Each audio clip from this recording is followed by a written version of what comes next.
Right there. Oh, there I am. All right. Well, I wasn't even ready. I'm never ready. It's always the same thing, right? I cannot get myself together.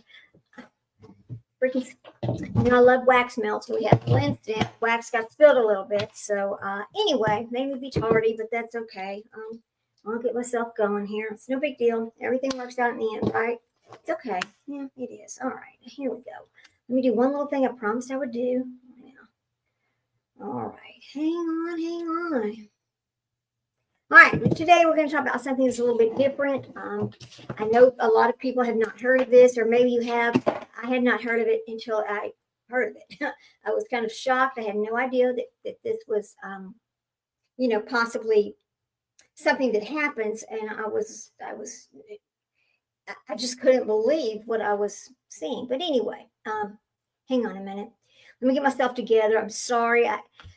There's a little mess down there with wax melt that's built on a table, and now I've got to clean that off because the dog was running by it. The little thing was sitting on it, and it, of course, fell over. And so now there's a little wax down there that I have to clean up. But anyway, it's easy to clean. It didn't hurt the table. It just made me late, and I just feel scatterbrained and lost. Like I'm not going to be able to finish this now.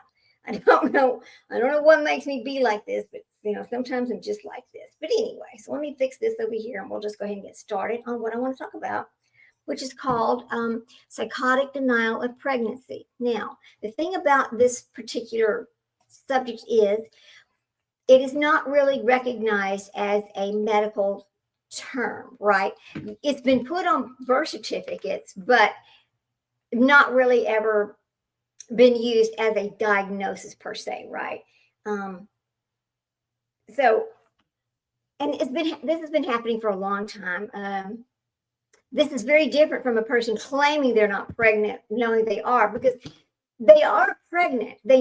Their body shows all the signs that they're pregnant, but mentally they swear they're not pregnant. They're just gaining weight. This is not simply, I don't want the baby, I'm just going to leave it over there or whatever. These are mentally ill people that once this baby is born, have the feelings that it's not even their child. They don't know where it came from. It is a very disturbing type of mental illness that it's hard for me to even understand because, I wanted my children. They basically were planned for. I didn't have. Okay, so it's just hard for me to explain this because we can't understand it because we're not mentally ill and we don't feel like this. Okay, I guess that's the best way to put this. Let me come over there and fix this right now because I just need to make sure that this is working over here and I need to be able to hear it and all that stuff. But anyway, stop it right now. Oh my God, I just can't get right. I just have that feeling of I can't get right today, no matter what I do. Just can't. It's Friday and I got shit to do. I don't know if you've ever watched that movie Fridays. It's a funny movie. But anyway, let me get this fixed. What is wrong with it? No. Oh my God. What is wrong with this? I'm sorry. Let me get myself together. How y'all doing? You have a good week? It's been a very interesting week over here. So my child moved out officially 7 days ago. We've had 1 week of it. So it's been okay. I'm not going to say it's been great. It's been kind of good, but I don't know. Let me see if I can get rid of this over here. I don't know. I'm just okay. I can't find my own live. Isn't that something? I can't find my own live. How are y'all supposed to find them, right? I don't know. I don't know what's wrong with it. Let me see. Okay, so how about this advertisement popping up right there? That's just stupid. Oh, Cece, how you doing, girl? I hope you're feeling okay today. Look at this. Now my internet's going to be circling. What a bunch of mess I'm dealing with over here. Can you hear me okay? I was just going to turn on my phone to make sure you can hear me okay because, I don't know myself if people can actually hear. Anyway, so let me go back over here and find this. Okay, now I'm going to pull my thing up over here that I have on this and get my little videos together because, of course, I'm never prepared. It is hot. Oh, thank you, Sassy. It is hot over here today. It feels like 102 outside. And I had to go out and wash my porch off because, my little dogs, they will go out there and mess that porch up because it's 12 feet off the ground. And so by the time when they need to go, they need to go. So running down, a couple flights of stairs to get to the yard is sometimes inconvenient. So anyway, I spent a lot of time washing my little porch off. But I'm going to pull this up over here while we talk amongst ourselves about everything else that's going on in the world of YouTube and every place else. So let me pull this up over here. Hang on a minute. All right. Woo, boy. Psychotic. Okay, here we go. Yeah, where I got this from, I was kind of watching something one day, and my husband was watching it with me. And oh, well, there's my thing. And when they were talking about this family, and I mean, this happened more than one time, right? This happened multiple times, and you're thinking, how can this happen in a family where a mom suffers from this? Okay, where's my? Here we go. Now let me come back over here and fix this. Where am I? Over here. Okay, there. All right. Where this happens many times, and it's like, how could a husband not notice that his wife was pregnant, right? And then goes off and has this baby, and then doesn't bring it home. I mean, 5 times. This happened in a family 5 times. You got to wonder, how in the world can it be like that? Well, supposedly this happened because, where's my other thing? Is this it? Yeah, it goes over here. Hang on. Let me switch this around over here, guys. I'm sorry. Nope, this goes over here. Oh, okay, that's not going to work out. I have to do this differently. Where are you at? You're over here. Okay, anyway, so this guy was in the service. And so what happened was he was off serving the country and all these other things. Well, he would come home for his time at home and all these things. And then she would end up pregnant. But what would happen was this is hard to explain, I know. She did not, okay, so she ended up having, 7 kids. She kept 2 boys, but the other 5 children, she would just leave at the hospital. She left one in Alaska. She left one in Colorado. Just different places. And so that they just claimed that this was some kind of psychosis that she had about these were not her children, right? They just weren't her children, but the 2 boys were. It's strange. I know it's strange, but this happens. And then I figured out that it happens more often than people realize. Like they have the baby boxes that they made for people to drop these unwanted children off in. So I always kind of thought to myself, is this when this started? Did they start those boxes to save babies? How many women? I would like to know how many women suffer from this. This is not postpartum. It's something completely different than all of that. So anyway, let me pull this back up over here. I'm just having issues. Listen, I should just call it issues with Little Red today because I just can't get my shit right, Anyway, I'll just do it this way. So I just wanted to bring that over here today and talk about it because it's really crazy. Well, it's not crazy. They are mentally ill. All right, so here we go. Let me get this over here. Okay. Let me fix this right quick. I'm so sorry, guys. Oh, no, don't do that. Here we go. I know I'm never ready. Baby boxes. Yeah, they have them. They have them everywhere. But, and it's for people. I don't know when they started doing these baby boxes, but you got to wonder. I mean, the people that I read about that have done this left them at the hospital. Or they would have them at home and then just go leave them someplace where people are so that somebody would find this child. It's so sad. So let me get my glasses over here. My God, I wish, Sassy, help me out here. I wish just one time I could come over here and be completely ready and not feel like I'm having to run around putting out fires while I'm trying to do this. I don't get it. What is wrong with me? Is it attention deficit? Which one is it? Anyway, so it's a rare condition where the woman is basically it says she's unaware of her pregnancy due to the psychotic symptoms, often requiring treatment and legal consideration, right?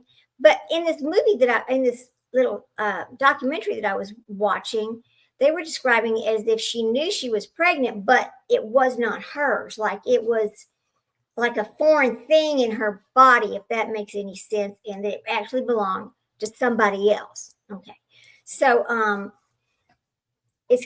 And Cambridge University did a whole study on this. So anyway, it's a psychotic denial of pregnancy is characterized by a woman's inability to recognize her pregnancy, which can occur in approximately 1 in every 500 pregnancies. That seems an alarming amount. That's a lot of people, isn't it? So the condition can manifest in various forms, including misinterpretation of pregnancy symptoms and complete lack of awareness of the pregnant itself. It's often associated with underlying mental health issues, particularly schizophrenia or other severe psychotic disorders. And that would make sense to me when you're talking about schizophrenia, because the woman misinterprets the physical changes and symptoms of pregnancy, often in a bizarre way, and may not acknowledge her pregnancy despite the complete evidence because, it's all over her body, right? The non-psychotic denial, this includes effective denial where the woman intellectually recognizes her pregnancy, but does not emotionally engage with it, and is generalized denial where she's completely unaware of the pregnancy. That's that kind of feeling of, well, it's there, but it's not her, right? Or it's not hers. I guess is the best way to put it. Then it talks about the failure to accept the pregnancy can lead to severe consequences, including lack of prenatal care, increased risk of increased risk of custodial loss, and even neonaticide. The killing of a newborn. The women with psychotic denial may also experience significant psychosocial stressors, such as previous custody losses, which can exacerbate the condition. I guess that would make sense too if you think about what's going on with these people. But now the little where I found this information and it made me think about it was this one show I watched. She kept 2 boys, but she got rid of the girls. She got rid of the girls plus one other boy. Now, what was it about these 2 boys? Was it because her husband was home and helping her raise them and he was there when they were born? I mean, I kind of thought, well, maybe it was that, but then that didn't really fit with, I don't mean to talk so fast. I'm so sorry. Let me slow down. I just got a lot of excitement, a lot of rushing around, but that didn't really fit with the psychosis of the whole, the denial of the pregnancy, right? It didn't fit with that. So I don't know why she would pick the 2 boys to keep, but get rid of the rest of them, because every time she would do this, her husband was, away on, he was in the army, so he would be away at his station, wherever he was stationed. And then she would go have these babies and just leave them wherever, which is, see, I don't know if I can agree that she really had, I don't know if I could agree that she really had this. I think it's something else with her, but they used her as the example in the show that I watched. But it's just, it's kind of really amazing because when you think about it, most of us, we are excited to be pregnant.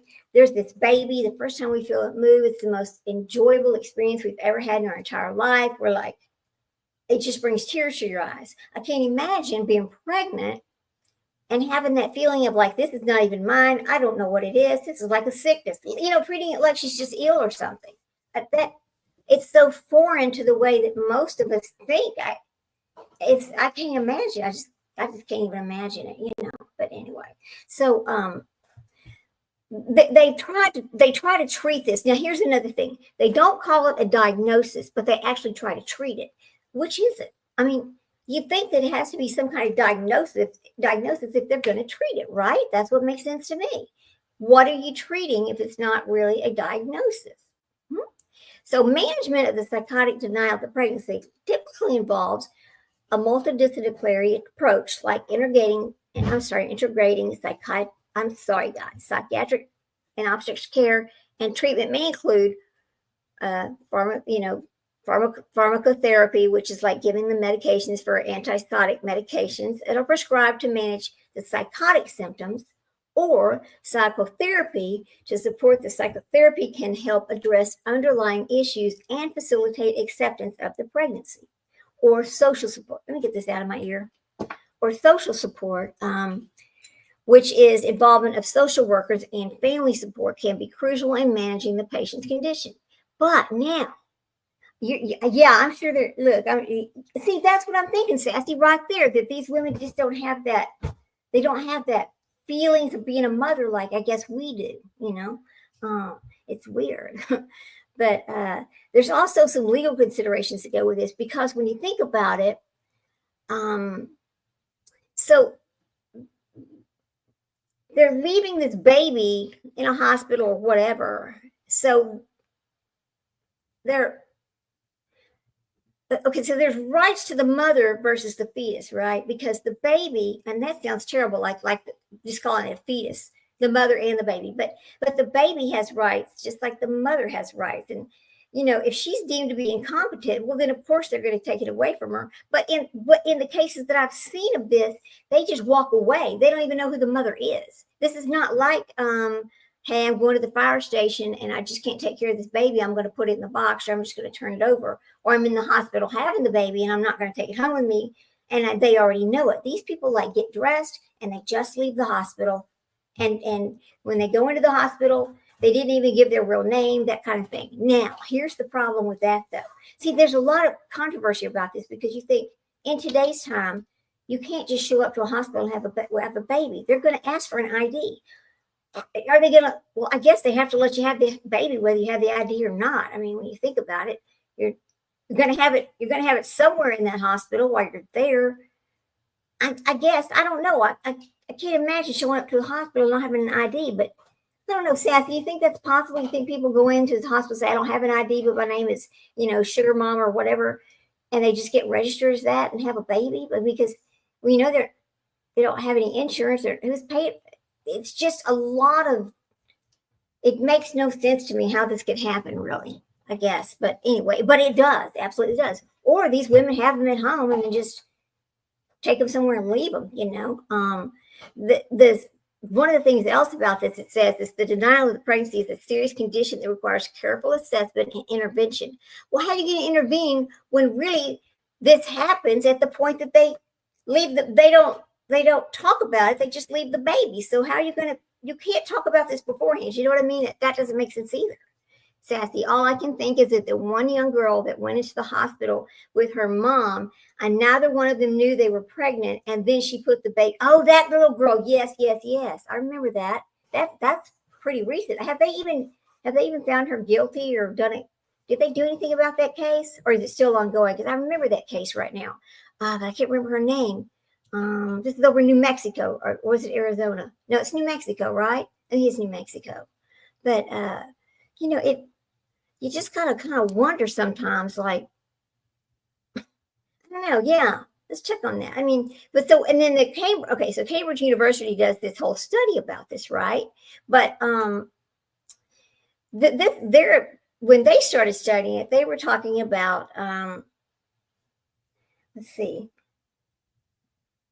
they just did a review of a bunch of pregnant people who, I guess, left the baby. It's crazy. Denial of pregnancy can be classified as psychotic denial, okay? And so she misrepresents the symptoms. We know that. And these people do not hide their pregnancy, and those around them are often aware of the situation. A non-psychotic, which is the patient has their judgment of reality preserved. Non-psychotic denial can be effective. The woman intellectually recognizes that she is pregnant, but does not experience the emotional behavioral changes that occur. Oh, okay. So like they don't have any kind of love, or they don't have any feeling toward the baby. It's just a foreign object. I guess that's the best way to put it. Like it's a foreign object in their system. Oh boy, that's hard to understand. It really is. This type of denial is related to the feelings of detachment from the baby, or generalized or occurs when the woman not only does not suffer the emotional changes of pregnancy, but also does not know the existence of the pregnancy itself. The weight gain, the amenorrhea, and the other changes inherent to this state may not be present or may be misinterpreted. It may be that neither the family nor the environment realizes the pregnancy, and that there is a collective denial of the pregnancy. Wait a minute, the whole family's denying it? How's the whole family going to deny it? That makes no sense either. That's so strange. Now here's something about this. Let me look at this over here. Oh my God. Come on. Oh, it's giving me a problem. I want to get this thing to pick up here. Oh, come on, don't do that. Sometimes when you try to go out to these sites or whatever to get the things it's still ongoing. Thank you, Sassy. I appreciate that. you go out to get these things, it starts wanting you to sign up for this, that, or the other, and you're like, no, I don't want to do that. I just want information on this one thing. And so that's what this one's going to do. I'm going to go while we talk amongst ourselves over here. Let me go back over here and let me find this. There was this. I don't know if I think I have to go to my channel. I had saved all this information to put it up here today, but I don't know what the hell's wrong with me. God. Okay, let me go find my things that I had saved. Okay, here we go. Oh, it's so. I just feel hot and tired and irritated now. I don't know why. I just don't know why. Hang on. Let me go find this right now. Let's see. It was you know how when you download things and you save them, it has this little spot on your YouTube thing where you can just put other. That's what I did was I put it over in this other little section. Okay, but now I can't find the little section where I saved them. So silly. Here we go. All right, I think it's right here. Published. Hang on, let me go get over here. I know. Someday I'll be prepared, God said. Anyway, let me go back over here. I think I have to go back on this one. I don't think it's on my. All right, just bear with me for a second. I've got the screen split into two, and so it makes it kind of weird how you look at it because I'm on this tiny laptop, and I need to get a different computer for this. I really do, because it really just doesn't work out very well like this. All right, here we go. My God. Oh. Well, what do you think about the Jack and Lily situation, Sassy? What's your take on it? Yeah, you're the only one here right now. I didn't put my reminder out very good and that kind of stuff, but that's okay. We can just talk because a lot of people. I find a lot of people just listen later, but oops.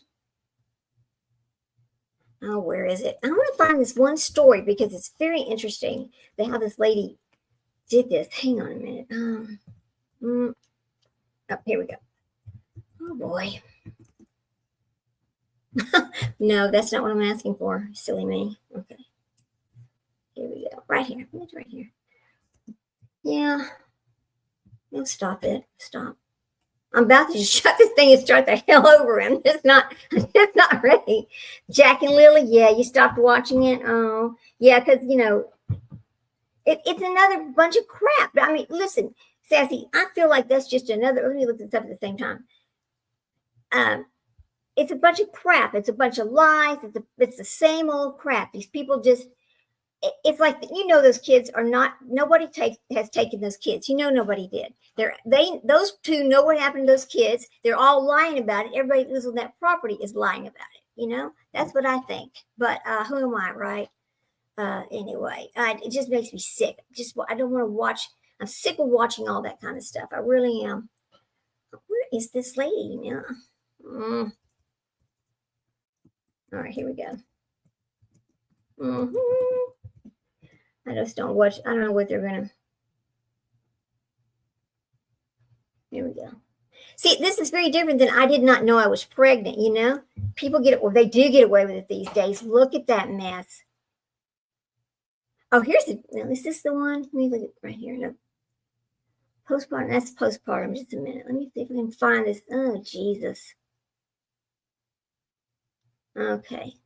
These people that she claimed that she's pregnant. Da da da. That's not the same thing. Where is she? Oh, here we go. Yeah. I've got to share my screen. Hang on.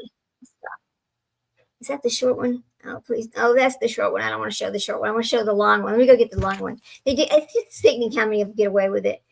When I talk to text, it pauses you. I'm so sorry. It's okay because I have got to share the screen, but I got to figure out which one I want to show first. Here we go. Let me get off of here and we'll go back and do it this way.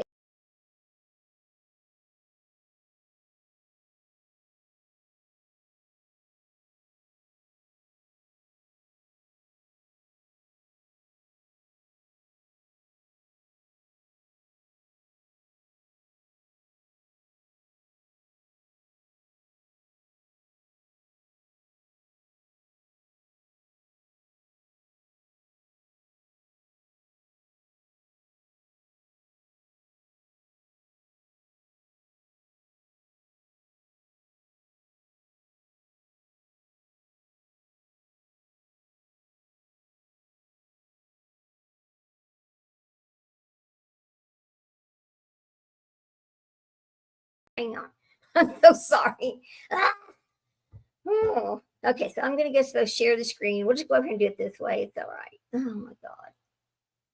Someday, I guess someday I'll get this all, it'll be better. Oh, crap. You got to do this first over here. All right. We'll just talk while I pull this back up. So sorry. Here we go. Let me pull this one up.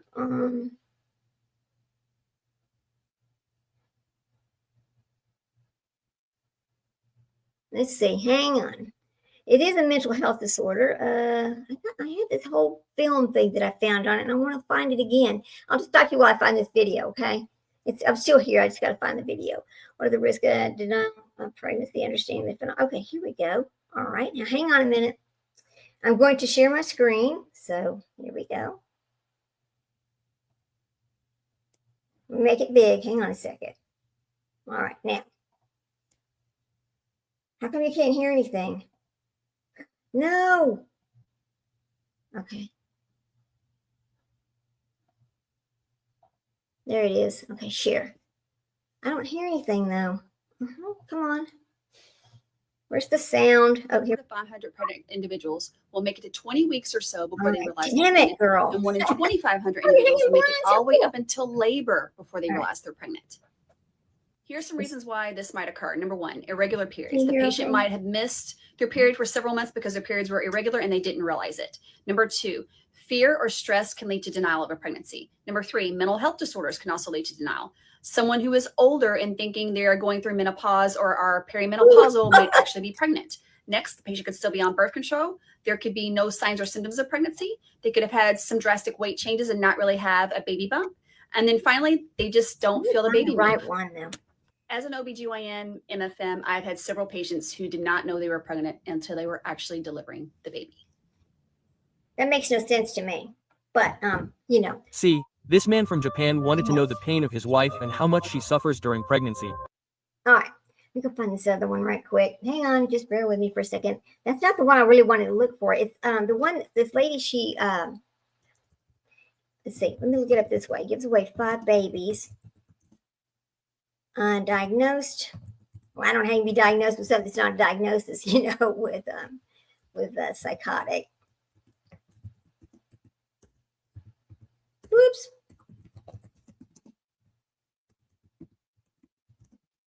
All right.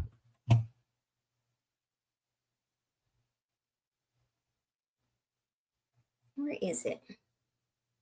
It's really not a postpartum situation though, so I don't know why I can't find this. Oh, let's see. Hang on. Why can't I find this? Oh, just bear with me while you're hanging blinds. I'm going to find this right here. Because this lady, she was all over the place. It was a big story. This was a while back. It was a big story, but I don't know. I'll find it in a minute. Okay. Let's see. Come on now. Is it right here?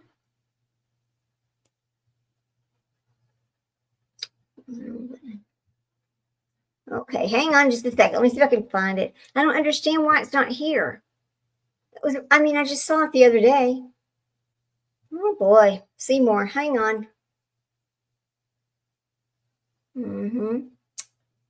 That's postpartum disorders. Jesus.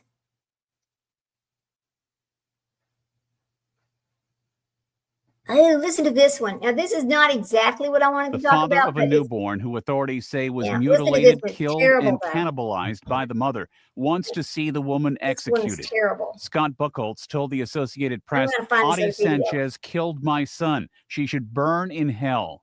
Well, I heard that he was decapitated. And when I heard that, that's trigger warning. Cried, Buchholz says she seemed fine just days before the slaying, even though the couple argued.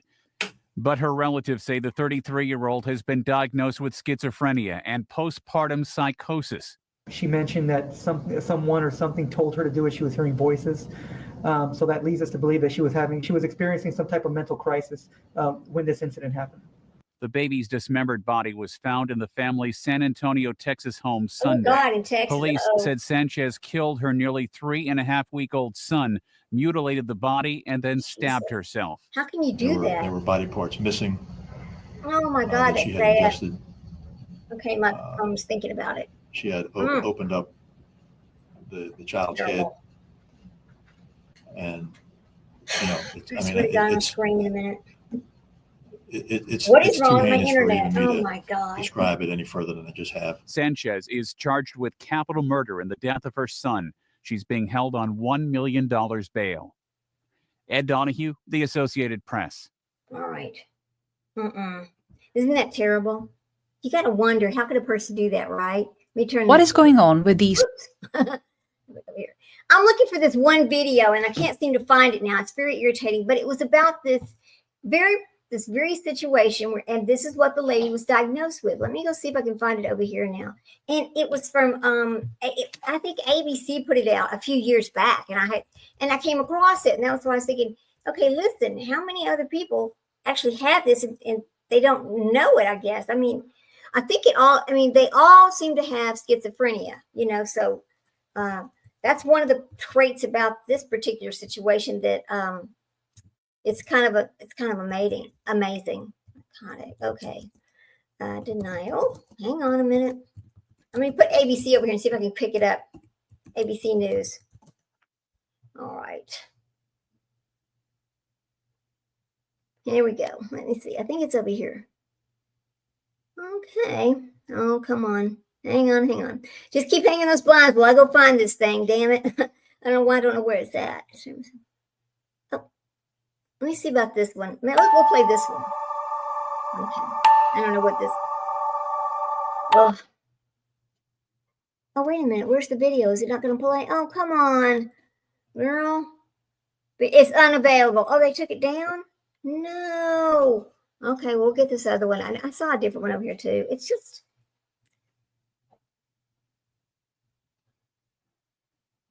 Okay, now that lady's missing. This is okay. There's another one over here where this lady is actually. Here, we'll watch this one. Okay, this is not the one I This is wanted to Dr. watch, Grande. but we will watch it. Today's question is, can I analyze the case of Alexi Treviso? Oh, this is that case. Just a reminder, I'm not diagnosing by this video. Right? I'm just Alexi speculating Treviso. about what could be happening in a situation like this. If you enjoyed this video, Thank you please so like it, much. subscribe to mean my to be channel, this way. and consider supporting It's me this on way Patreon. sometimes. I'll put the link to Patreon in the description for this video. So this is about First, I'll look at Alexi. the background of this case, move to the timeline of the alleged crime, then offer my analysis. Alexi Treviso was born in 2003 Okay, and spell lived it in right. Artesia, New Mexico. This is about 4 hours southeast of Albuquerque. In 2023, she was a senior in high school where she had a 3.86 grade point average. Wow. She was a member of the choir Let me see who this and is. on the cheer team, which I presume is another way of saying she was a cheerleader. She was planning on attending New Mexico State University after graduation. Alexi had a boyfriend named Devin Fierro. They had been together all credit for goes to over 2 Dr. years. Based on interviews conducted by the police, something it is with a reasonable G. to I believe that can't see his Alexi name became right now. pregnant It's small. sometime around April I need to- 2022 We're gonna and watch this in concealed her fair use, pregnancy okay? from her mother. Jesus. Now moving to the timeline of the alleged I'm still crime. trying to find this other one. On January 27, 2023, Alexi Treviso Wow. arrived at the Artesia General Hospital and reported having lower back pain. She was moved into a patient room and evaluated by hospital staff. It appeared as though Alexi was trying to conceal her pregnancy from the Uh-oh. treatment providers. For example, she was wearing baggy clothing. When questioned by staff about the possibility that she was pregnant, Alexi denied being pregnant. She said that she did not have sex and she had That's regular right. She sure periods. didn't, right? The results of a pregnancy test indicated something else. Alexi was in fact pregnant. At about 1:39 a.m., Oh my Alexi God, can this be guy seen is so on a terrible. hospital surveillance camera running down the hallway, entering a bathroom, and locking herself inside. Nurses heard water running, repeated toilet flushing, and frequent use of a paper towel dispenser. A few staff members asked Alexi if she needed assistance. She responded in a way which implied she did not. After checking on her several times, hospital staff grew concerned about her safety. Alexei was told to exit the bathroom, but she did not. Okay. A hospital pull this employee other one up obtained the too. keys to the bathroom from security in order to unlock the door. Alexei was informed that staff would be entering the bathroom, but before entry was made, Alexei opened the bathroom door and exited. What is wrong with This was 19 minutes Yeah, it's just after silly, entering. motherfucker. She didn't say Oh, anything right. and walked back to her room.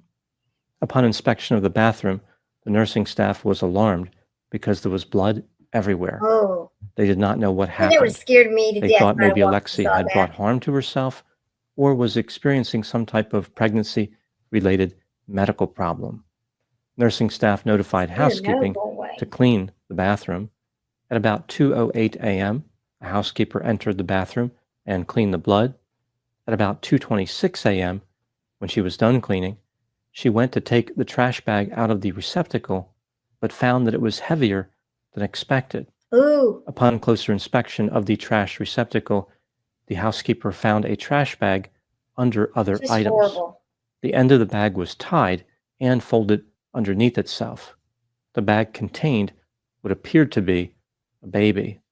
The housekeeper called the nursing staff for Turn that assistance. on. 2 nurses opened the trash bag and found a full-term newborn male. The baby was cold, blue, Hang on for fair and use, exhibiting no Stop it. signs of life. His temperature was 95 degrees. Isn't that terrible? I mean, I have to stop for just a second because of that fair use thing. I have to turn my phone completely off and back on because now the internet's going to do. Okay. I don't know if you know anything about this. Her mother is lying. I'm telling you what, her mother knew she was pregnant. You know, okay, let me ask you this, Sassy. Think about this. Now, I've never had a daughter. I only had boys. But myself, knowing myself, and I had sisters, or a group of sisters. You know when a person has missed their period because women usually live in the same house or on the same cycles, right? That's just how our body works out. Her mother saw her in her cheerleading outfit, and she could basically tell that was not just, you know, gaining weight. That was pregnancy belly. Her mother is lying. She is lying. They're lying. They knew she was pregnant. She kept telling her mother no, but her mother knew better. Her mother is, I think her mother just holds some kind of responsibility too. And I know that sounds mean. I know it does, but there's no way that she did not know. I think they went to the hospital and all this happened and her mother started claiming that because she didn't want to get in trouble too. But I'm going to put this back on. So, I just had to turn it off for fair use, but here we go. Okay. What is this guy's name? Let me see if we can figure this out. Dr. something here. It's so small. Let me get it bigger, see if I can figure out his name. Here, hang on to make it. Okay. Dr. Todd Grande. Okay, let me make it smaller now. All right. Okay. All credit goes to Dr. Todd Grande. We're using this in fair use. Here we go. We'll turn it back on. But yeah, I just think they're all lying about it. I do. According to staff, the umbilical cord looked like it had been torn apart by an animal. The nurses contacted a physician who pronounced the baby dead at 2:28 a.m. Hospital staff notified the police, who arrived 2 minutes later. A physician had a conversation with Alexei about the incident. Alexei confessed to giving birth and hiding her baby in the trash can. She then tried to clean up the blood. Alexei said, "I'm sorry, it came out of me, and I did not know what to do." Referring to the baby using the word nothing, Alexei said nothing was crying. She insisted the baby never breathed or moved. Alexei also referred to the baby as it when she said she put it in a bag. So sad. An autopsy was conducted on the baby, who was referred to as baby John Doe. He was alive when he was born and died shortly after. He had no physical abnormalities or obvious injuries. He had air in his lungs, which indicates that he had been breathing. The cause of death was ruled as entrapment. This happens when an individual is in an airtight or relatively airtight container where there is not enough oxygen to sustain life. The manner of death was ruled as homicide. Right. An arrest warrant was issued for Alexei. The police went to the residence where she lived, which also appears to be the home of several other people, including her mother. Despite her mother being argumentative with the police, they executed a very polite arrest. Alexei Treviso was charged with first-degree murder and tampering with evidence. She is facing life in prison for the murder charge alone. Her attorney told the media that Alexi is innocent and claimed there was much more to the story. He alleged that she was failed by the hospital and ended up giving birth without help. Her attorney believed it was outrageous that she was facing a first-degree murder charge. He said, quote, "She's in great distress because she's in jail and never been there before and didn't do anything to deserve being there. I don't care what the state of New Mexico may allege," unquote. He further stated, quote, "She just lost a son. She just lost a child. I mean, come on, there has to be some common human decency here," unquote. Alexi was eventually released from jail on a $100,000 bond. She must receive mental health counseling. She has not been confined to her residence, does not have to wear an ankle monitor, and is allowed to leave the state of New Mexico. She attended her high school prom in April 2023.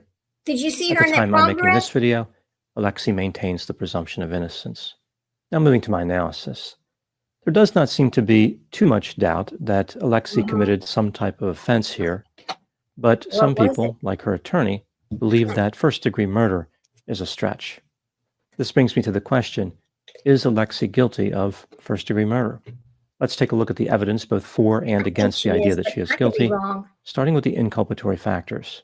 That dress. It seems clear that Alexi knew that Did she you was see her in that pregnant prom dress, prior Sassy? to arriving at the hospital, or at least Alexi, she should have known. She was captured on video cheerleading 3 weeks before the alleged murder.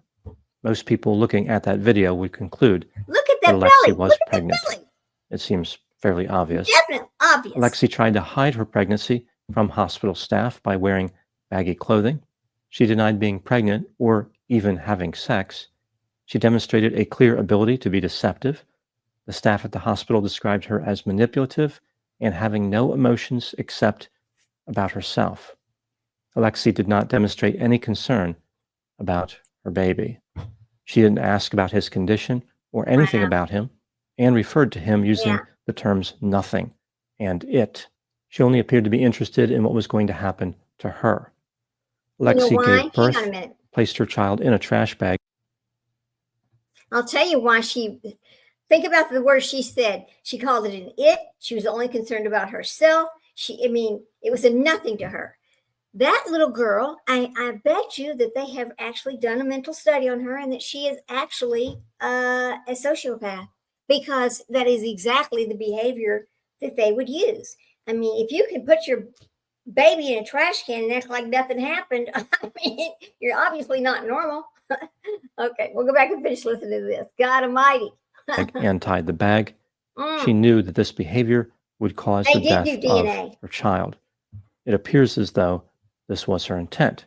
She tried to clean up the scene and conceal the body. When Alexi realized that hospital staff was going to enter the bathroom with or without her permission, she casually walked out and said nothing. She made no effort whatsoever to get assistance for her child. Moving to the exculpatory factors. Terrible. If Alexi was planning on committing murder, why did she go to a hospital first? If she had perpetrated the offense in private, she would have increased her chances of escaping responsibility. There is a possibility that the autopsy results were incorrect. Perhaps Alexi's son was not alive. Perhaps there is some type of mental health defense available. Amen. Like Alexi was in denial about being pregnant, this denial can rise to a delusional level in some cases. When considering all the evidence, do I think that Alexi Treviso is guilty of first-degree murder?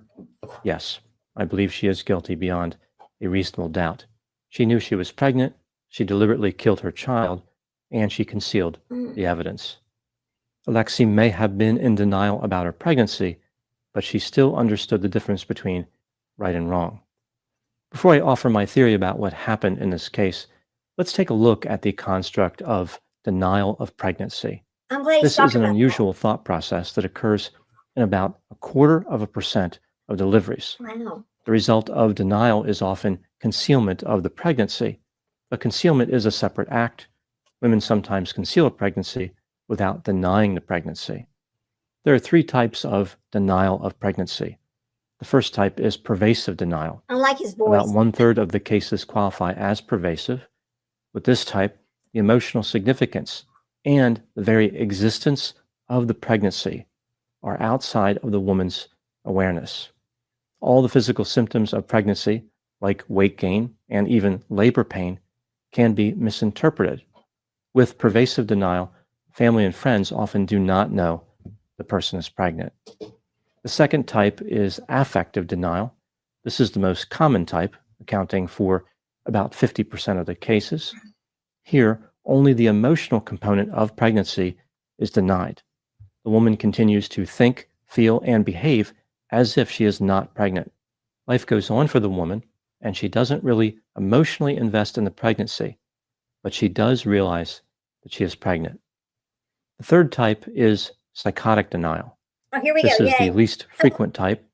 It is straightforward. A woman with this type is delusional. She is out of touch with reality. Just like people can believe that others are inhabited by aliens or they're being spied on by the government, people can believe that a real pregnancy does not actually exist. About 50% of women with denial of pregnancy have a mental disorder. Research indicates this figure is probably underestimated. A mental health assessment is strongly recommended for anyone who has denial or concealment of pregnancy. Unfortunately, the consequences of denial are more than just family and friends being surprised. Denial is associated with a dramatic increase in the risk of the child dying, especially within the first 24 hours following birth. Now moving to the last question, what do I think happened in this case? This is just a theory, my opinion. For any number of reasons, Alexi's mother did not approve of her daughter having sex. Perhaps she was adhering to some type of religious moral code or something like that. Alexi did not understand much about sex, but she was curious. She engaged in the activity with her boyfriend despite her mother's warnings. This resulted in pregnancy. At this point, Alexi was petrified about what her mother would do. She felt shame and did not want to tell her mother. Alexi developed an affective denial of pregnancy and decided to conceal the pregnancy. She didn't conceal it very well. On January 27, 2023, Alexi was in pain, probably due to her pregnancy. One could make a good argument that she was in labor based on what happened afterward. She went to the hospital still hoping that she could conceal the pregnancy. Maybe she thought that she would receive some pain medication and go home. When hospital staff started talking about pregnancy, Alexi knew that she was going to get caught.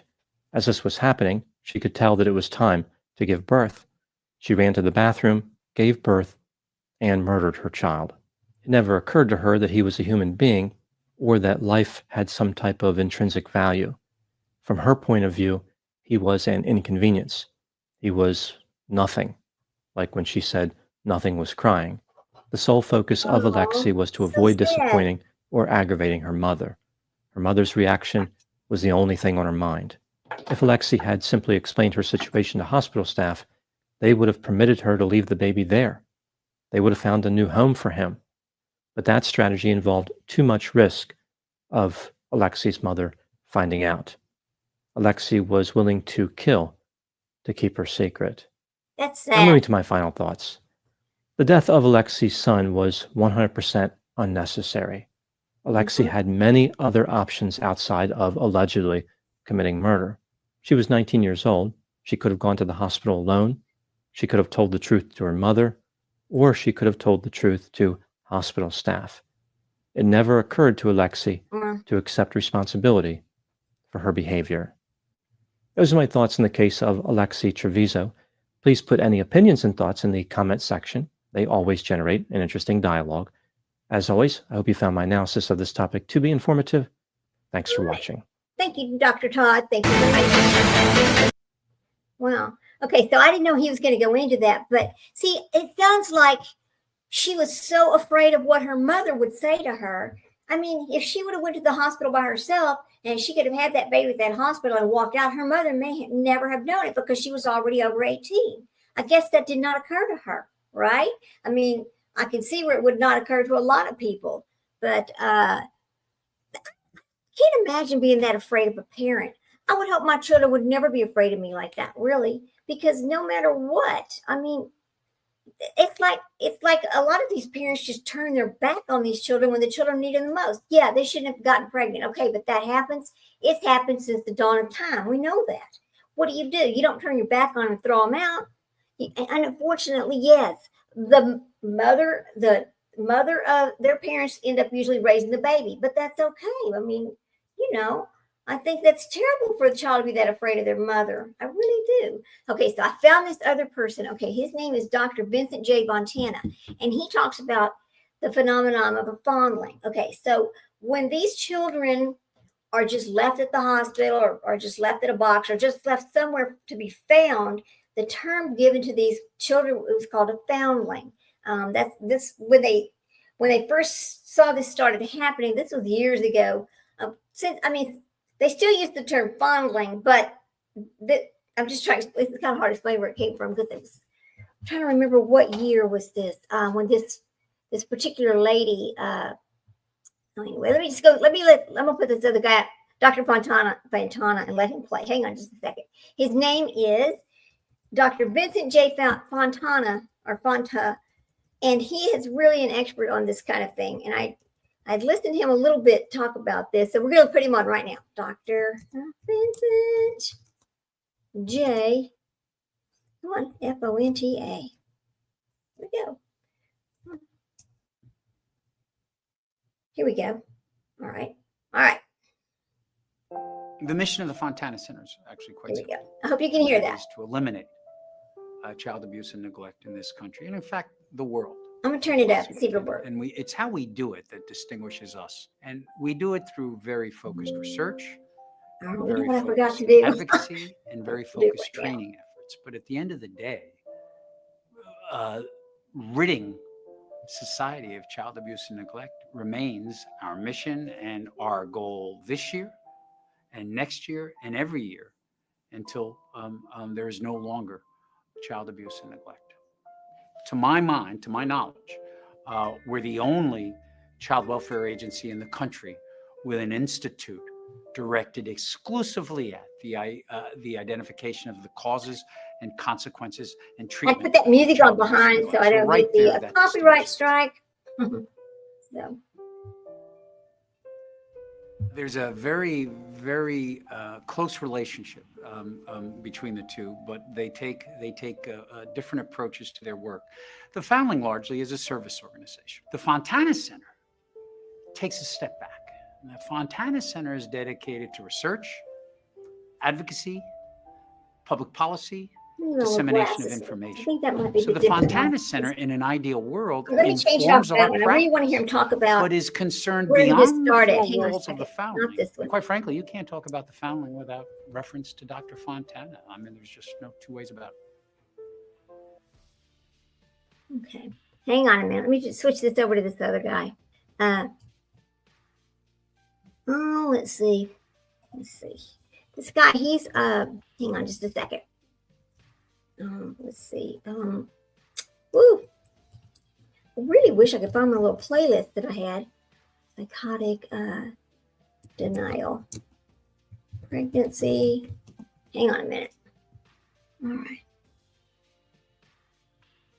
Understanding pregnancy. All right, here we go. Listen to this. Okay. Is it going to play? Okay. Oh, we can't hear him. Hang on. I got to fix it. I got to fix the sound. Did you come and touch you? Yes. I touched you. Yes. They're going to argue about it. Get up. Leave the door. Why are you trying to tell me? I touched you that day. You're the owner. I touched you. Yes. How did I touch you? Yeah. So that side now. Ooh. And joining us now live, Abby's OBGYN, Dr. Courtney Martin of Loma Linda University Medical Center is joining us.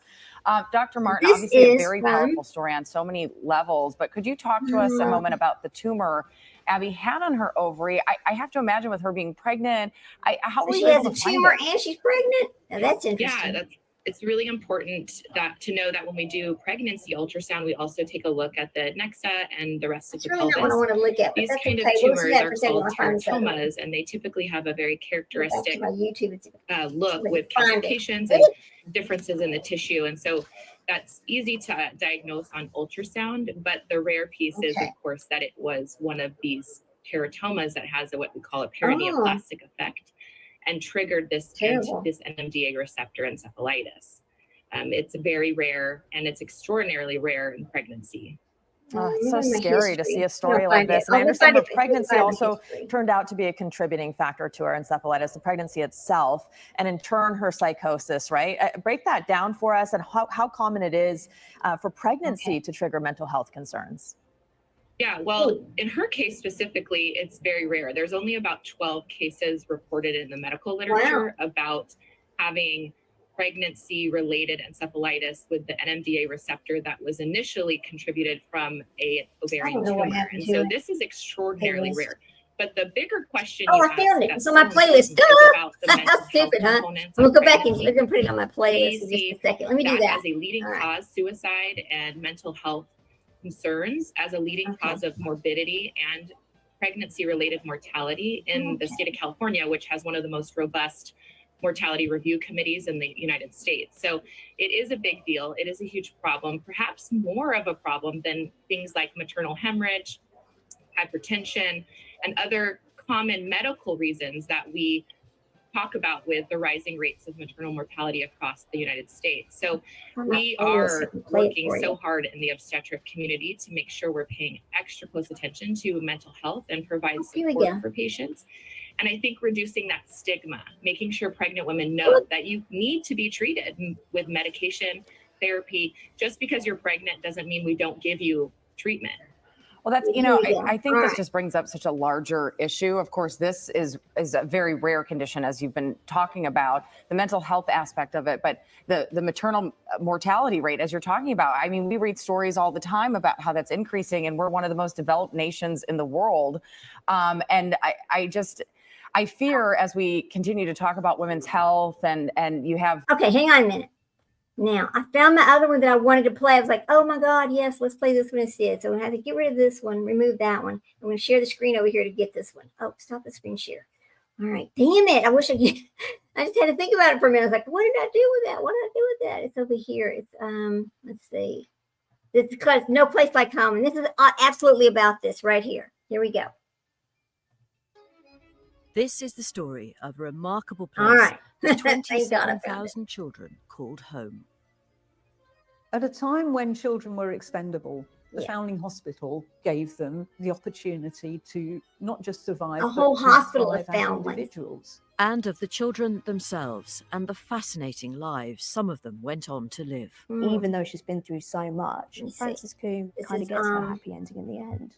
We'll uncover how the stories of the earliest children to experience residential care are being preserved for future generations with the help of the National Lottery Heritage Fund. One of the greatest things to happen for historians is this tremendous digitization project. Okay, this is Credit to Quorum. So much more. Under fair use, Credit to Quorum is the name of the channel that first put this on. Today known as Quorum, the UK's first and oldest children's charity, continues to support hundreds of thousands of children and young people every year. The driving thing at the heart of this organisation is and always has thank God they have a place to go in England, you know. First. Let's find the other one too. There's so many. I found so many of them. I was so shocked at like all the information that there was.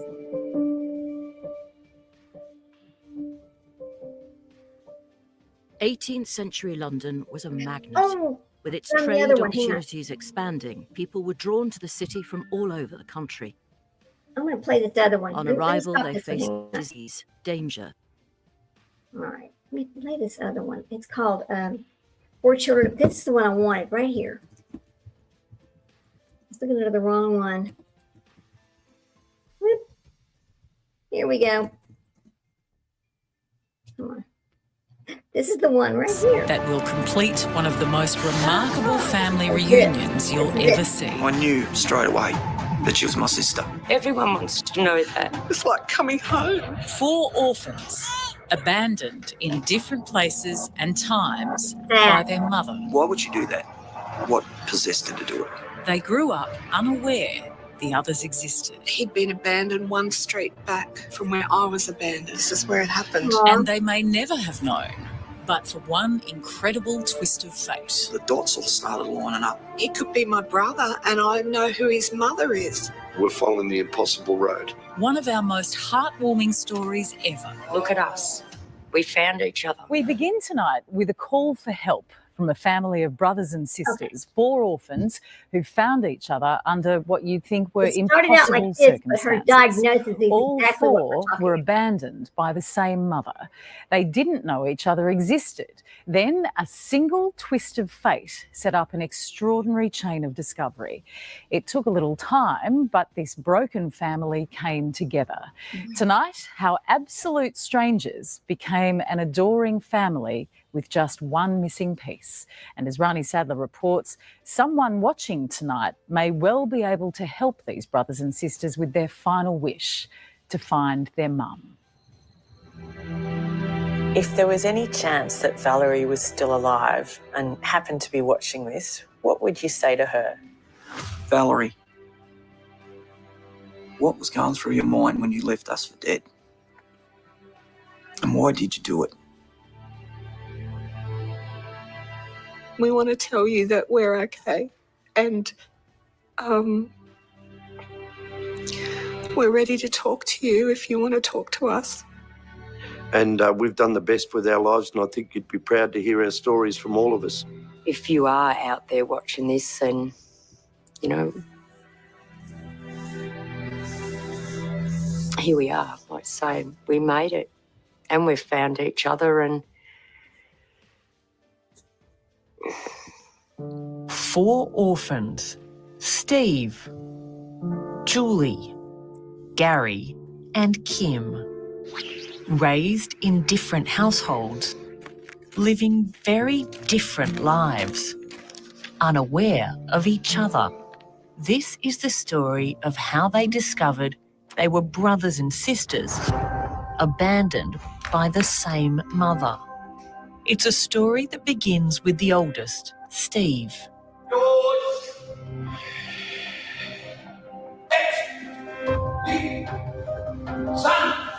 I always heard that I was adopted and was never discussed. Steve Hardy grew up in a loving family, but always felt different and often alone.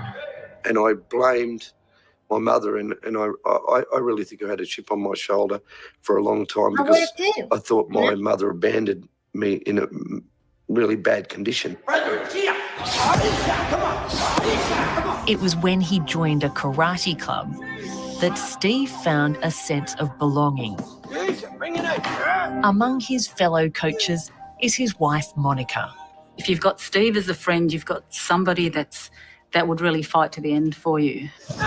He's very caring. He's very, very tough.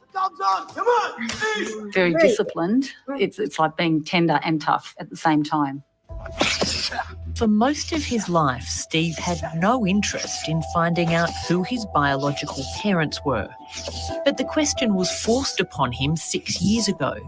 He was about to set off for his first overseas trip, the World Karate Championships in Japan.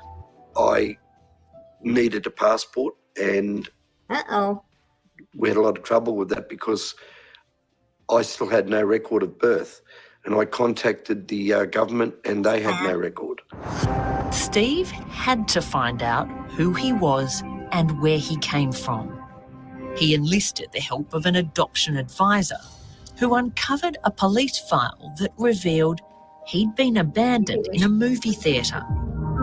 Back then, the story made the newspapers. Police have not yet found the woman who abandoned the 3-week-old baby boy in the retiring room of the Civic Theatre, Haymarket City, on Thursday evening. They are looking for a woman of about 23 who was seen leaving the theatre wearing a red coat I can imagine. shortly before the baby was abandoned.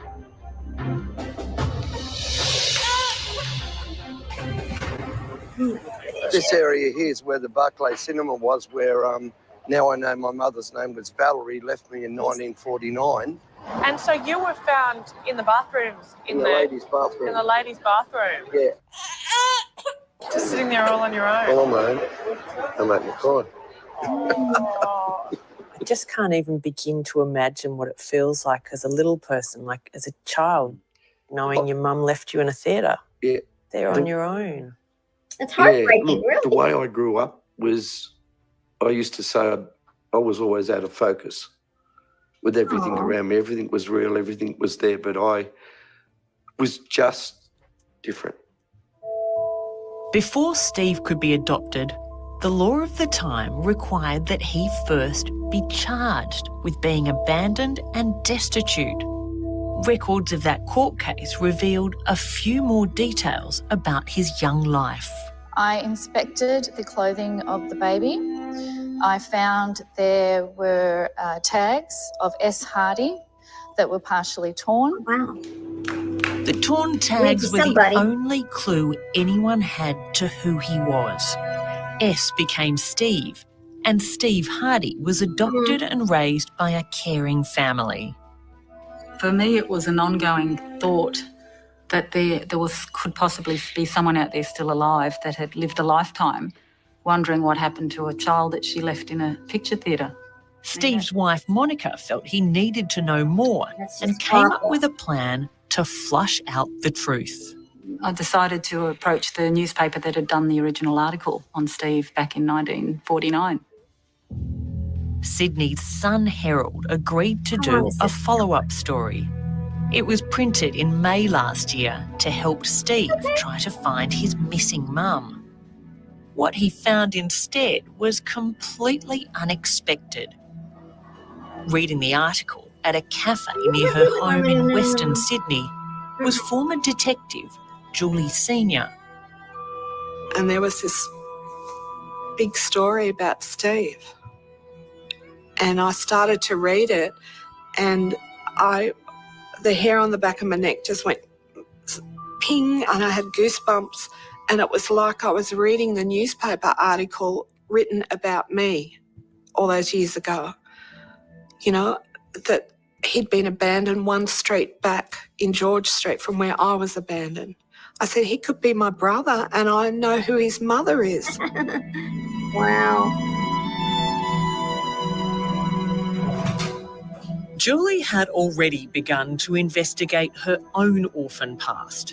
In 1956, she too was abandoned, dumped at the People's Palace Salvation Army hostel, a few streets away from where Steve had been found. She was 6 weeks old.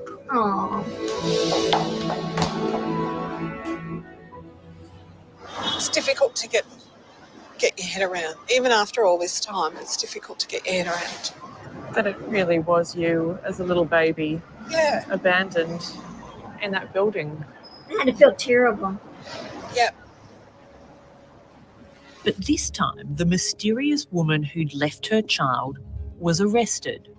I found the newspaper clippings about a woman was arrested, so I put two and two together on that.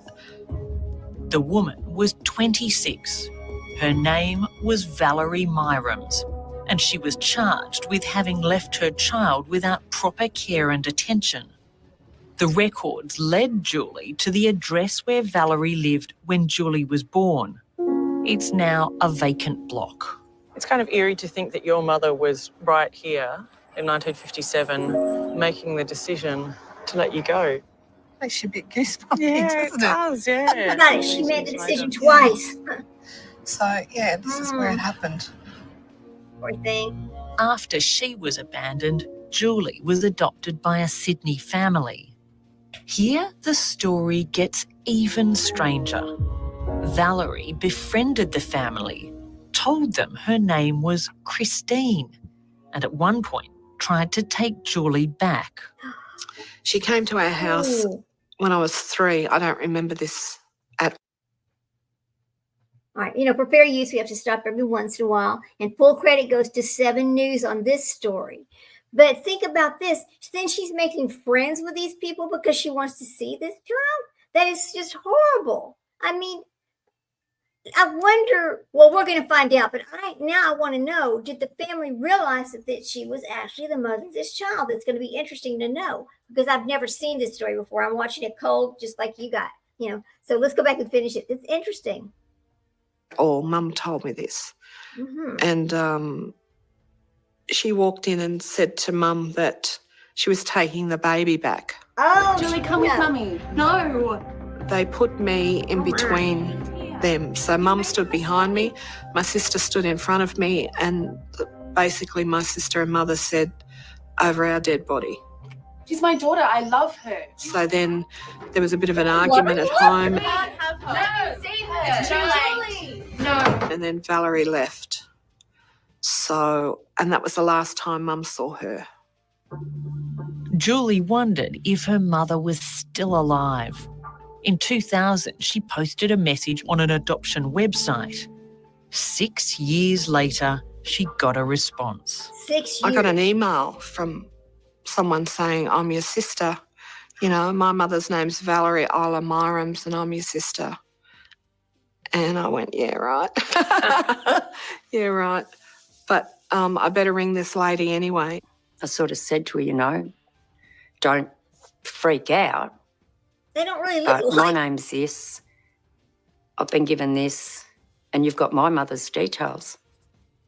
And she goes, what do you mean? And in the process, because Julie's an ex-policeman, she was writing this down as a policeman on the phone, Kim St. George. And we had a difficult conversation. I was, wary. I could always hear in Julie's voice, she just wasn't convinced. Yeah, right. So what I mean, I'm never going to let that side of me say because I was two left for sisters dead. and one brother.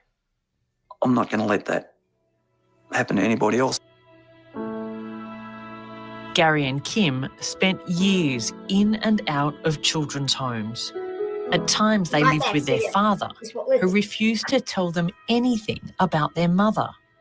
You know that. Whether you got left or not, still got to find that root. She's my mum. She's meant to be my mum. So I kind of blame her a little bit for maybe the person I grew up to be, and I don't know. It really hurt, you can tell. I don't know. How much of a hole has it been in your life?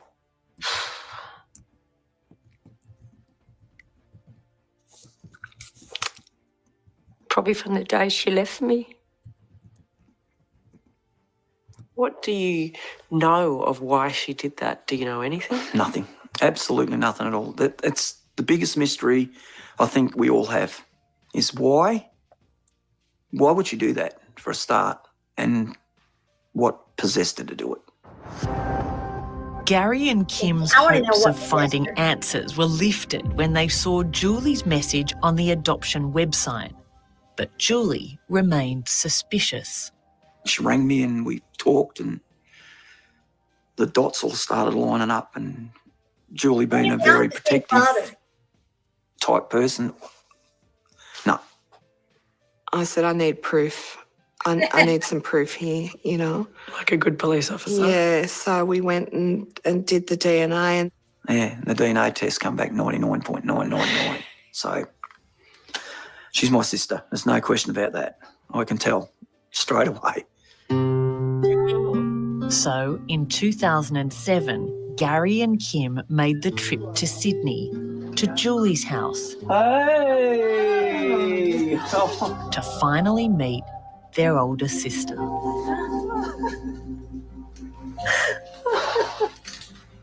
And he just put his arms around me and we hugged, and then I pulled back and had a look at him. And I just saw his eyes and it was me, and it was just, oh my God, it's like coming home. But happy, I was shattered. Happy sad. I was shattered. I was shaking. It was frightening. But once I give her a hug, wow, it's like all these little tentacles come out, and I just, I knew straight away that she was my sister. It's just the weirdest feeling. You were a bit nervous. Oh, I couldn't even hardly walk. I couldn't talk. I was crying, always crying. It was emotionally heartbreaking, but in the best way. Like it really was. That's how I felt. I felt like my heart was breaking, but in a good way, because like you say, now there's just that one person. Mightn't be Val, but it's something. Back then, they thought this was it.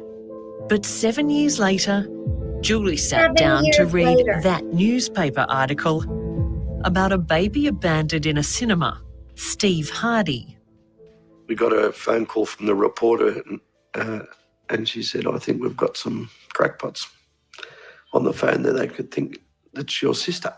And I said, why do they think that? Oh, they were abandoned too. The reporter thought you were nuts. She said, I'll pass on the details to you, but the chances of this happening is like someone winning lotto, and therefore, don't count on it, sort of thing. She called me a wacko nut job, I think was... Why? Because she thought it was so unlikely that you the could be chances of related. us, and this was her exact words, the chances of you two being related is like winning Tats Lotto. Unquote. What was that phone call like when he said, hello, it's Steve? Oh, look, I started crying on the phone. I would have been crying. I was trying to keep it together, but I was excited for him.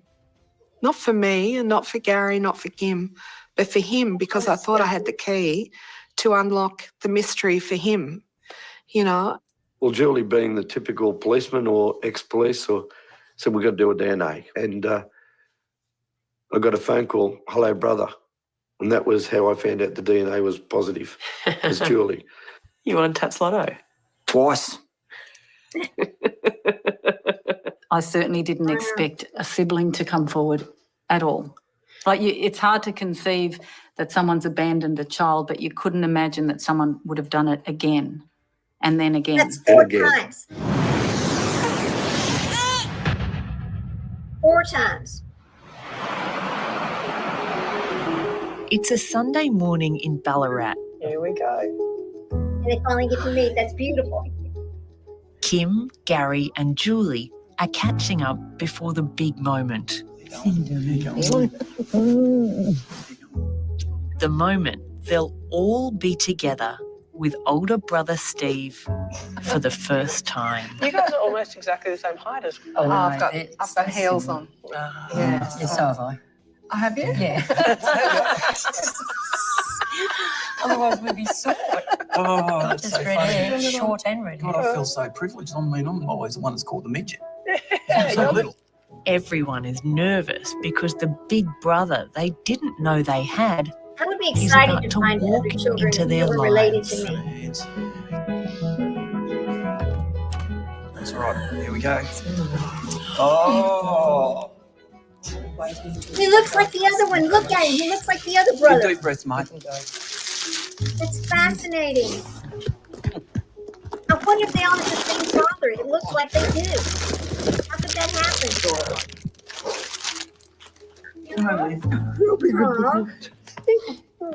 Yep. Beautiful. Shit, this is... That's weird. Did you give them... I'm like crying. Oh, the 4 of you together. That's the first... You think it's different fathers? I mean, the men look alike, but the 2 girls don't look alike, right? It's called Incredible. 64 years in the making, mate. Is your hand all right? No, it's all right. Don't worry about my Take it hand. easy. Just take a deep breath and gather your thoughts. Good man. You all right, Steve? You good? I am good. It's my personal wedding. Steve, it's $1 million question. How do you feel? I think today's the first day of many first It's things. strange. Yeah. We've got 60 years to catch up. That's a lot of 60 birthday years? presents. How much has Val missed out on? Heaps. everything because we turned out great kids. And that's something I'd really like to show her. I think that would be my biggest. I'd love to stand in front of us, all of us kids, and stand in front of her and just say, you know what? Look at us. Look at us. We found each other. If Valerie appeared, it'd be great. But is that necessary for us to enjoy the rest of our lives? So it would be close to a miracle, but possible. Yeah, I think because so too. this is impossible. Yeah, they do have different fathers. So because we're on the right road. you We're think following that the impossible father road. would know, where are my children? Hey, You know? boy. Hey, darling. It's a beautiful story right there. From having no family, that's Gary. The 4 orphans now have a huge one. Hi, Matt. New cousins, nieces, nephews. How big is he? And one more surprise for Steve. Have you ever in all your life seen a photo of your mum? No, I haven't. Would you like to? I would. I want to see the photo. How many more? Just turn that off for a second. You're a pain in the ass. So this is Valerie. Probably show us. Strike me. Strike me. Oh. Have a look. Look at that. Look at that. It's your mum. Wow. Funny, it doesn't look that fuzzy. Yeah, I know. It's very old, though. Yeah, but still, it's something, isn't it? Yeah. What you kind of thought? I sort of what do happened see to that, her. you know. I never thought about it, actually. She looks like you, Kim. I've got her shaped face. She looks that like you. This is just She's a round fucking on night. But it's sharp. Big sharp. Next point. Pass me by one summer day, flash those big brown eyes my way, and oh, And you know, just for fair use, you don't have to stop that one anyway. Yeah, I think you're right about that. You know, but the thing about all this is this is kind of a little bit, they should use AI to bring, you know what, they sure should bring it into focus because now I want to see that picture, right? But the thing about all this story is that's kind of a little bit different, but it's a beautiful story how they find each other. But you know, I found this other thing that I was going to talk about, and it's part of this denial of the pregnancy thing. And it's like it's even though they don't really call it a diagnosis, you know, which is kind of strange because you think it would be a diagnosis because it is absolutely mental illness, right? But it says it's an important condition that's more common than expected. This incidence at 20 weeks gestation, approximately 1 in 475 people. That's the abstract of this. That the persisting until delivery that they're not pregnant. So that's 1 in 2,500. Really? Okay. But like they keep saying they're not pregnant. 1 in 2,500 will keep saying they're not pregnant until they actually deliver the baby. Okay. So at 20 weeks, 1 in 475 say they're not pregnant. By the time they're ready to deliver, it's 1 in 2,500 people are shown to have this rare, I guess psychosis is the word I'm going to use, the denial. But the consequences, including psychological distress, unassisted delivery, and neonaticide, which you know, taking the baby's life. That's terrible. I mean, there's a number of forms of psychotic and non-psychotic variances. Denial of pregnancy is a red flag that should trigger referral to a psychiatric assessment. But you know, like, look at Alex, the little girl. How many other little girls, it's the same thing. But I don't think hers, I think hers was something completely different. I think hers does not fall into that same category because she was afraid to tell her mother, right? But I don't know because, of course, I'm not a mental health. I'm not a doctor. I'm nothing. I'm just reading about this and wanting to learn about it. I'm just really curious. I mean, I'm curious about a lot of things, but things that are mental health related and such a serious, it's a serious complication to a pregnant person because it affects 2 people, the baby and the mother. And well, actually it affects more than 2 people. It affects the father too, you know? So the National Registry may help to provide more information about this condition and implement appropriate care. This condition poses challenging legal and ethical issues, including assessment of maternal capacity, evaluation of maternal and possibility fetal best interest and the possibility of a detention in the hospital. Okay, so think about this. Somebody has they have this situation that, and they keep saying they're not pregnant. They're not pregnant. They get to the hospital like the little girl, and she's not pregnant. She's not pregnant. She has the baby in the bathroom. Okay, so clearly they know she has this baby. But like detention in the hospital, are you saying you're going to hold these people against their will at a hospital? Is that going to be the answer? Pregnancy is a time of enormous emotional and physical changes for women who undergo a period of great transition. I'm going to read this little thing about this because I wanted to. I wanted to read this because I find this part's kind of interesting too. It kind of all goes together. This is the best result right here. These people will find each other, but I don't think their mother did the same thing. I think their mother is something else, but we will never know, right? So it's associated with suboptimal outcomes from both mother and child, or prime importance is the association of this condition with neonaticide. Indeed, pregnancy denial has recently received media coverage following a series of French cases of neonatal killing. Okay. We examined the literature to gain an overview of this important condition, including its incidence and main features. We discussed its subclassifications, consequences, and management. We then discussed some of the ethical and legal issues that may arise in the situation.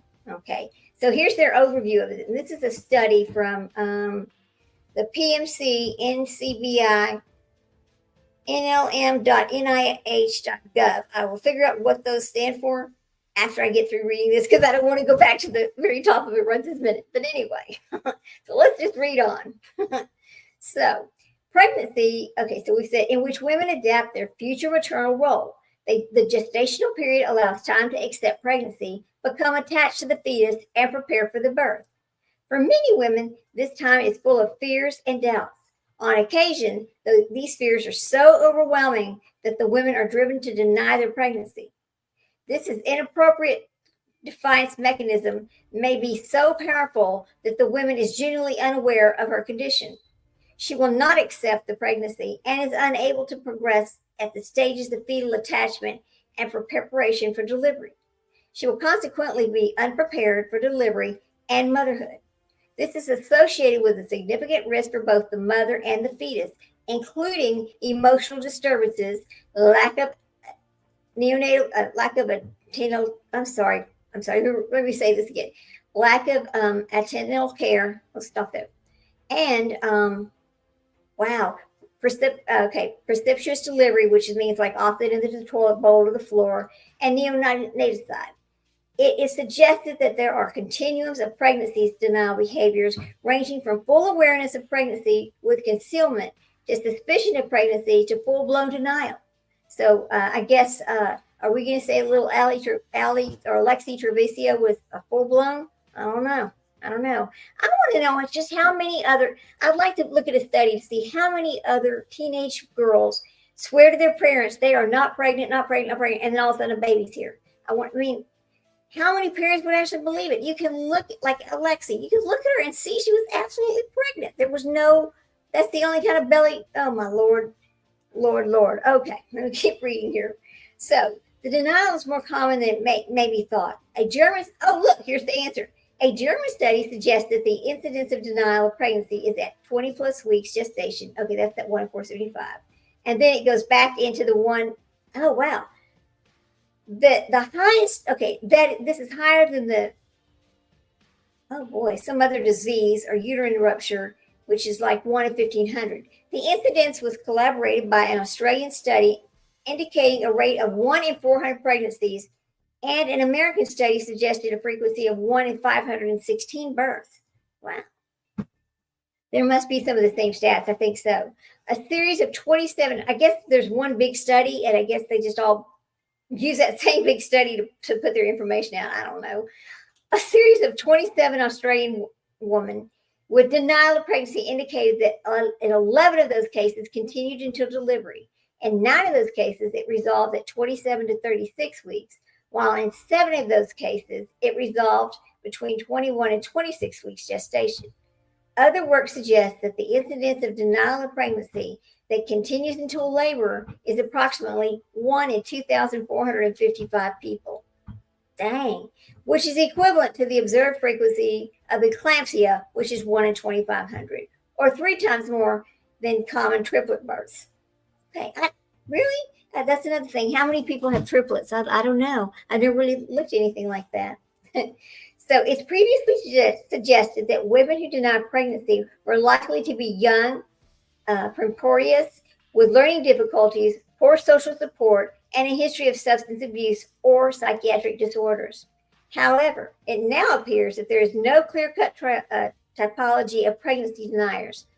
On the contrary, the majority of women studied were in their early to mid-20s. Okay, they talks about that. Many were students or employed, and only a minority, only a minority had diminished intelligence, substance abuse, or mood disorders, or psychiatric illness. Okay, it seems that the external stresses and psychological conflicts about pregnancy may lead to denial in otherwise well-adjusted women. Okay, that's kind of interesting to know. This suggests that women who deny pregnancy are a heterogeneous group with no clear-cut identifying characteristics. Consequently, a risk score is almost impossible to construct. It is therefore suggested that doctors should be more aware of the possibility of denial of pregnancy and should have a low threshold for pregnancy testing in women of childbearing age who present with symptoms compatible with pregnancy. Okay, that's kind of weird. Then there's this whole subclassification over here. Denial of pregnancy is most simply classified as a psychotic or non-psychotic. Those with psychotic denials tend to be chronically mentally ill, schizophrenia, bipolar, okay, and remain psychotic throughout the entire pregnancy. They may experience physical symptoms of pregnancy, but contribute them to other delusional causes. They may oscillate between open acknowledgement and emphatic denial of their pregnancy. Those with non-psychotic denial have no primary psychotic illness.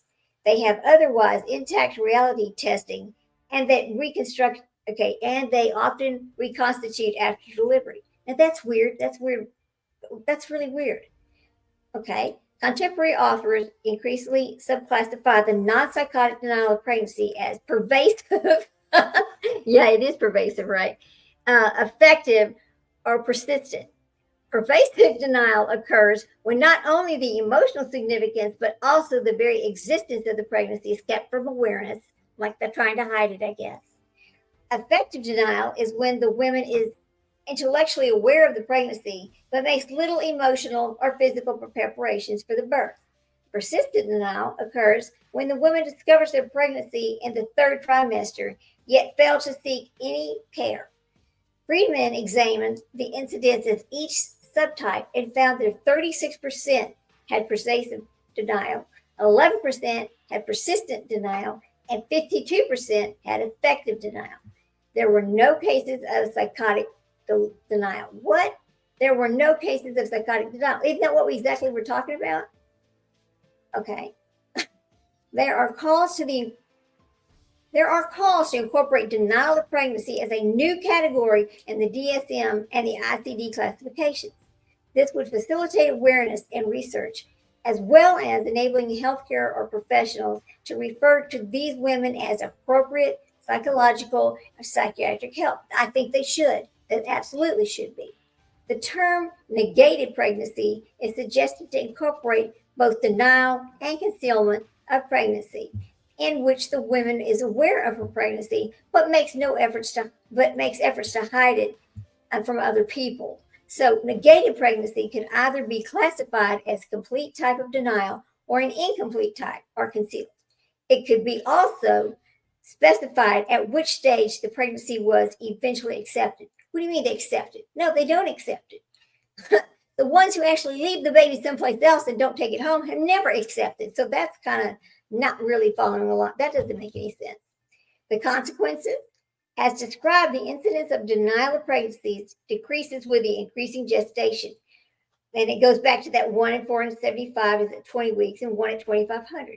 This indicates that the condition is transient and that the majority of women, so it's transient in the majority of women, and women with non-psychotic denial of pregnancy who are not chronically mentally ill often experience dissociation or conversion at the time of their delivery. In some cases, women may acknowledge pregnancy after seeing prenatal ultrasound images. Okay. However, there are often poor outcomes with postpartum emotional disturbances and increased risk of fetal abuse, child neglect, or neonaticide. There's also an increased incidence of precipitations or unassisted deliveries. Okay, so having the baby at home or elsewhere, right? One study suggested that 74 neonatal deaths revealed 18 cases that involved giving birth into a toilet. Aww. The majority of these involved denial of pregnancy. The poor outcome is also due to preterm births, small for gestational age babies, increased rates of neonatal admissions, and increased infant mortality. In July 2010, some French cases of neonaticide drew media attention. Denial of pregnancy was thought to have played a significant role in some of these tragic situations. In instances of neonaticide, non-psychotic denial of pregnancy is most likely to result in passive death. They just let the baby die. Oh boy. Okay. So in non-psychotic denial of pregnancy, and most likely result in passive death. The woman may become acutely confused and disoriented at the time of delivery, or she may panic at the birth, and the infant may die from maternal negligence through exposure. Psychotic denial is more likely to be associated with active killing by means of such as suffocation or strangulation. Same thing Alexia Treviso did. So, is she part of that group? Or is she just a mean-ass sociopath who didn't want her mom to know because this was going to interrupt her life? Because sometimes I think about it like that. Anybody who would just put their kid like they don't care, put it in the trash, whatever, because it's going to interrupt their life, right? Denied pregnancies have a statistically significant worse outcome compared with the normal group. Of course they do. That makes sense. At least some of these poor outcomes are potentially avoidable. See, I agree with that. I think in Alexi's case, that's one that was completely avoidable. She should have just told her mother, and then they could have dealt with it as time went on. Or went to the hospital by herself, had the baby, and then went back home. The nature of the presentation of denial of pregnancy is variable and often depends on the underlying problems. A risk score is almost possible to construct, meaning that it is extremely difficult to predict which women may suffer from this condition. In cases of psychotic denial of pregnancy, the families of the denier are often aware of the condition because the patients make no effort to conceal the pregnancy. Case reports of the non-psychotic denial of pregnancy describe women who present with the abrupt onset of active labor, often resulting in an unassisted delivery. Due to the variable presentations, denial of pregnancy is difficult condition to diagnose. Okay, now they're talking about it as being a diagnosis, but originally it was not a diagnosis, right? Okay, so it is recommended that physicians should consider the possibility of denial of pregnancy in young women presenting with nausea, weight gain, and abdominal symptoms, with or without amenorrhea, which I guess being pregnant, saying they are not pregnant. So 38. Okay, so it's worth noting that it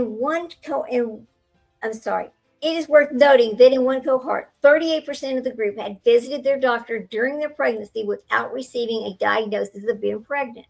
I guess they went in when they were first sick and just said, I just feel sick. Have you had sex? No. Well, then she must not be pregnant.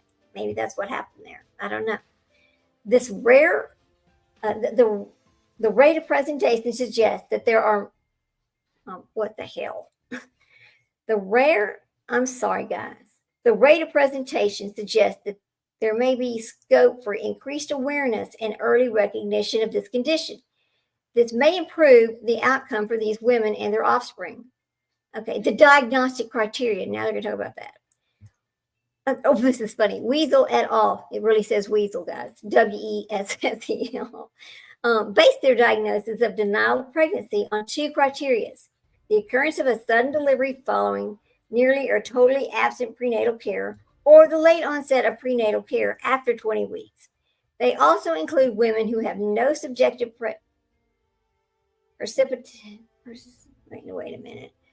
They also include women who have no subjective perception of their pregnancy up to or longer than 20 weeks. Wow.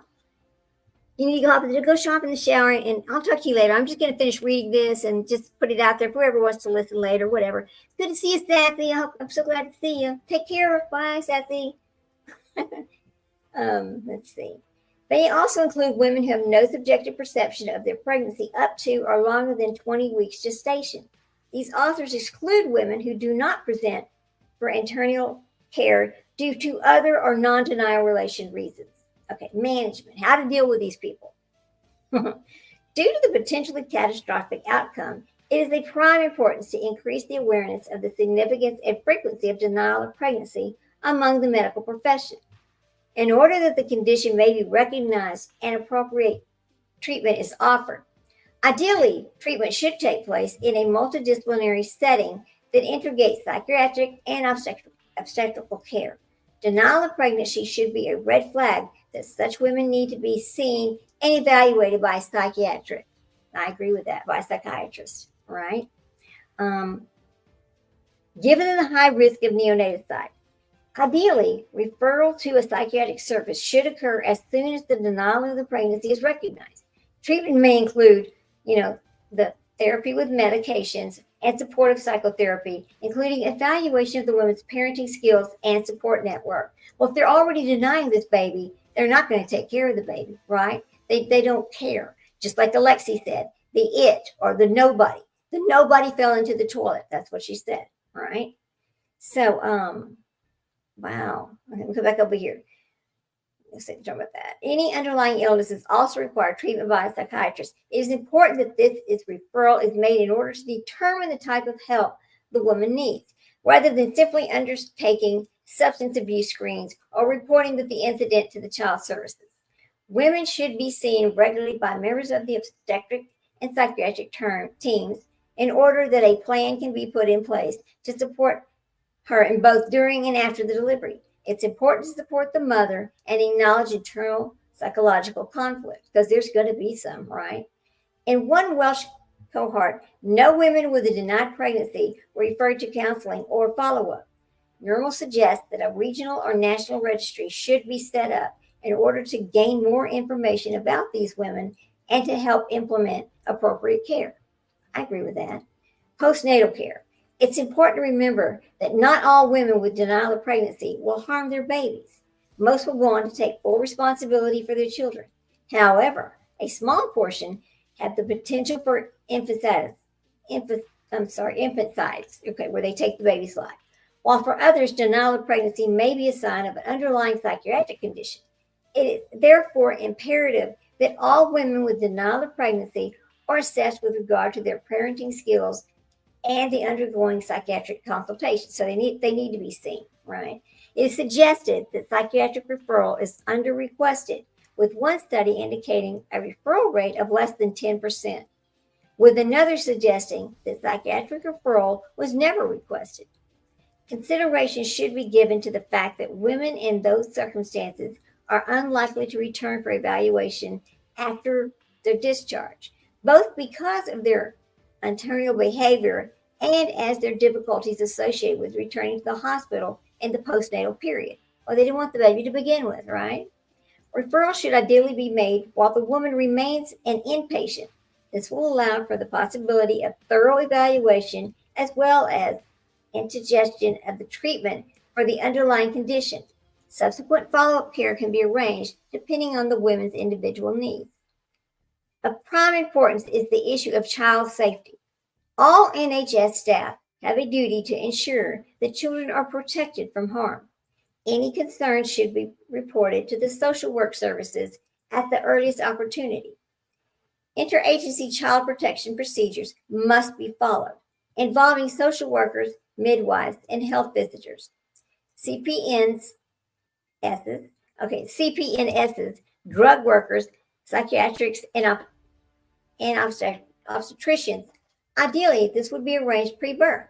This will allow a care plan to be arranged for the child, which may involve simple observation and all the way through to remove the child at birth. Well, I think you should remove the child at birth because basically you've got a person denying the child to begin with, They don't even acknowledge that they're pregnant. They don't want the child, or else they would acknowledge it. I think that way. That's just my opinion. But again, it is a mental illness that they're talking about here. So maybe that's not right. Maybe my thinking is not right. It's so hard to understand. It really is. In women with previous denial of pregnancy, any suspicion of subsequent further pregnancies should result in early referral to a child protection services. A multi-agency meeting should be held to discuss any risk within this pregnancy and devise a future plan of action. Here's the ethical and legal issues that come along with this particular diagnosis. Women who present late pregnancy with persistent denial of pregnancy may present the clinician with a number of ethical and legal dilemmas. These include the determination of maternal capacity, consideration of her best interest, and the interest of the fetus, as well as the possible need for maternal detention in the hospital. Again, you can't hold people in a hospital against their will. You just can't do that. Capacity. It is important to stress the principle that all adults must be assumed to have capacity to make their own healthcare decisions, unless there is clear evidence to the contrary. However, when faced with a laboring woman who does not believe that she is pregnant, there may be legitimate grounds for concern regarding her capacity to give or refuse to consent should obstetric intervention becomes necessary. If an individual's capacity is seriously in doubt, it should be assessed as soon as possible by someone skilled in this field.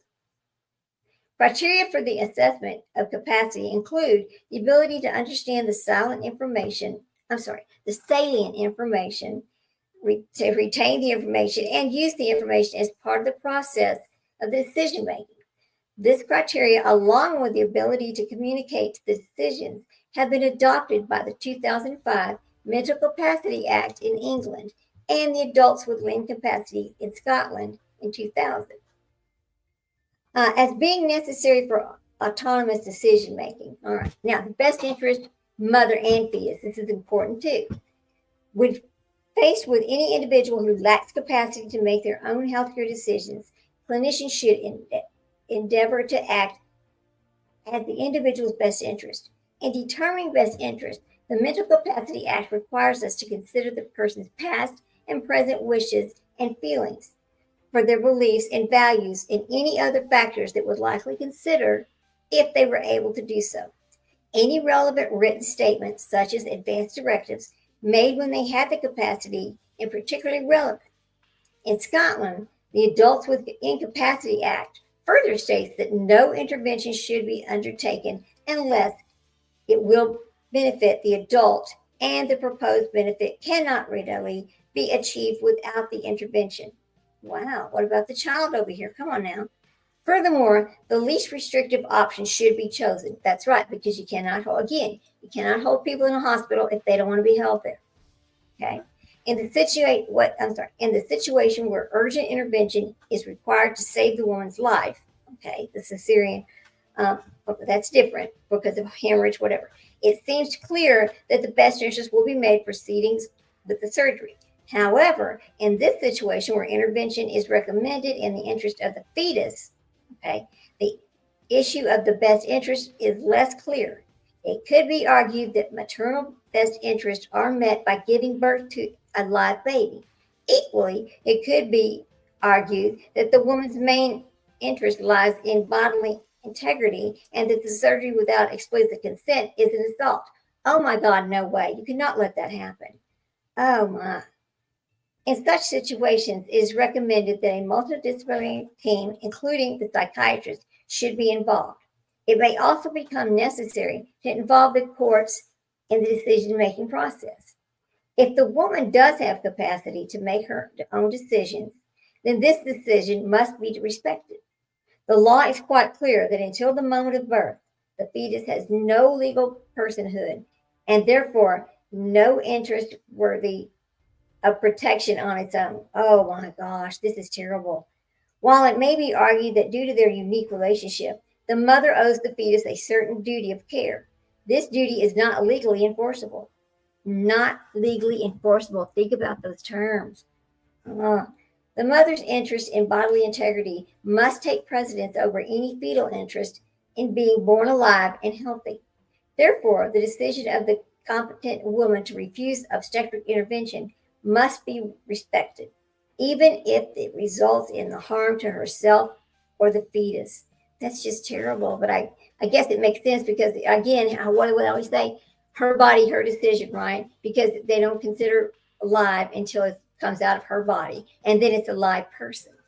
That's so sad because think about the Joseph Banta situation. He's being charged with capital murder because he gave his pregnant girlfriend Plan C drug in a drink and food that she didn't know was in there, and she had the baby was aborted by her.